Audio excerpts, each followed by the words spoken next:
A live look now at Energy Stadium. Rodeo Houston officials say they are updating the dress code after an uptick in attendee feedback about inappropriate clothing. So now the question is, what are those changes and how exactly will they be enforcing this? As you mentioned, and as the folks can imagine, a lot of talk about this on social media, especially. Let's get the facts now from reporter Liliana Pearson, joining us from the Houston Rodeo grounds with the report. Hi, Liliana. Hi, Jonathan and Myra. Now, we know that the rodeo at its core is a livestock event, but with the carnival and the concerts, fashion here certainly has a moment to shine. But now we're being told that perfect rodeo-themed outfit that you've been planning all year might need a makeover, as officials here have updated their code of conduct. Before the time of the Rodeo Houston selfie station, hats, boots, and denim served a purpose across Texas. Western attire is rooted in tradition and function.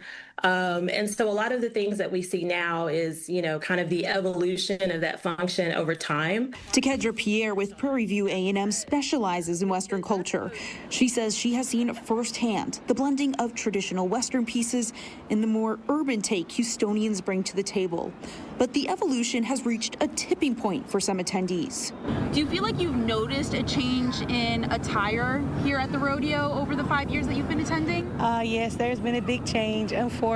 Rodeo officials say they have had so much feedback from attendees about the clothing being worn to rodeo, they felt it necessary to update their code of conduct and dress code. The values of our show and the values of this community is about making sure that families can come here and feel comfortable while they're here. Rodeo guidelines say they can deny admission and remove people wearing clothing with obscene images or language, excessively torn clothes, visible undergarments, or clothing that exposes portions of the skin that may be considered inappropriate for a family environment.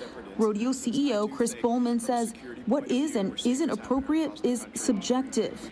Miana Grays with Texas Southern University says subjective rules can create problems when it comes to enforcing rules equitably. But if we're just going off of eyesight, how do we say what is too short? How do we say what is too revealing? If someone has like a mesh top on, do we say that that's too revealing, or where do we draw the lines?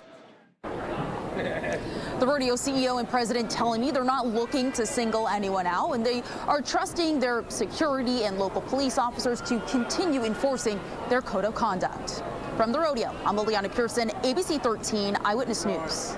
Liliana, thank you for the latest on that.